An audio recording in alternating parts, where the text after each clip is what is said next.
Pse na sprovon Zoti neve?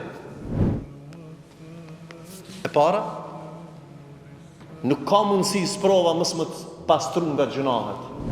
Prandaj kur vjen ndonjë sprovë dhe bën sabër, tahur dhunub, inshallah është pastrim i gjunave. Do të para është Allahu nëpërmjet sprovave, Allahu ti pastron gjinahet. Allahu na pastron gjinahet, ja Rabbel Alamin. E dyta, nëpërmjet sprovës Allahu ta shton imanin. Nuk ka sen që ta shton imanin se sabri në sprova.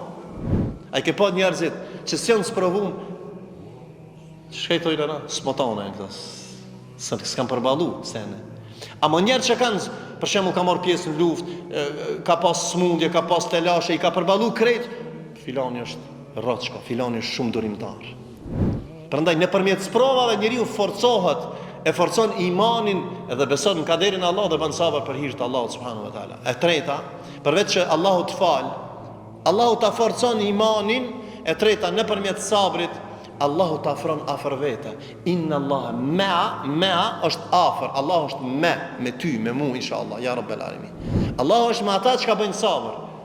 E të kundërtën e saj, nëse nuk bën sabër, Allahu nuk është me ty. Prandaj kush don më kon me Allahin, në ta shton dozën e sabrit. Dhe nëpërmjet sabrit na ban më të përforcuar në rrugën do të thotë të Allahut subhanahu wa taala. Allahu nuk e sprovon robin, se kanë herë shejtani të thotë, "Hoxh, po pse ve Allah i bashkë mua veç më sprovon?"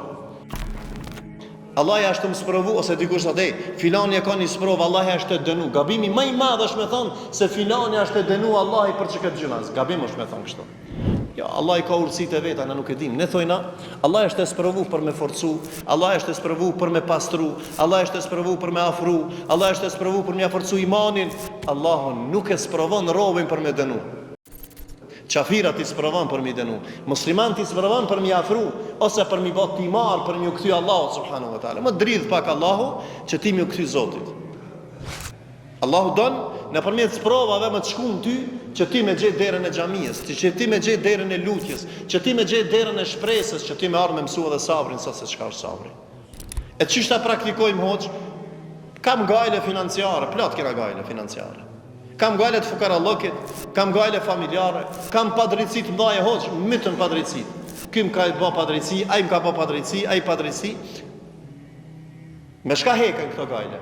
Me një fjalë. Wasta'inu bis sabri was salat.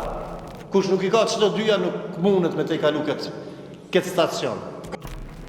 Dhe kërkoni ndihmë prej Zotit, wasta'inu bis sabri was salat, me namaz dhe me sabër dhe me namaz. Nuk mundet më kanë sabërli ai çka do thotë i dashur i Zotit dhe mi të kalu sprovat pa e të kalu sabrin me gjithë namazin. Është lidhje. A ka mundësi më kanë sabërli? Dikush i cili nuk fal, komparacioni është i lidh, se namazi ta shton dozën e sabrit. Prandaj Allahu po turnon ty dhe mu, ja ayyuhalladhina amanu, o ju që keni besu, jo o ju kufar. Se ka ajete ja ayyuhannas, o ju njerëz. Ja ayyuhalladhina amanu, o ju që keni besu, amanu sta'inu, kërkoni ndihmë bis sabri was sala, me sabër dhe me namaz. Urdhën imperativi Allahu subhanahu wa taala. Me shpresë, mos me hum shpresën asnjëherë. Çdo sen ka urtësi, edhe kur të vjen me thon inna lillahi wa inna ilaihi rajiun. Prandaj durimin çishtas mos e jom sprovu, çka më bë? E para kërko namaz, ban sabër, edhe fal namazin. E dyta, mos e hum ymytin te Allahu se çdo dhimbje ka fund. Patjetër dhimbja ka fund. Çdo natë në fundi apo del dilli, edhe çdo sprovë e ka shpërblimin tek Allahu subhanahu wa taala.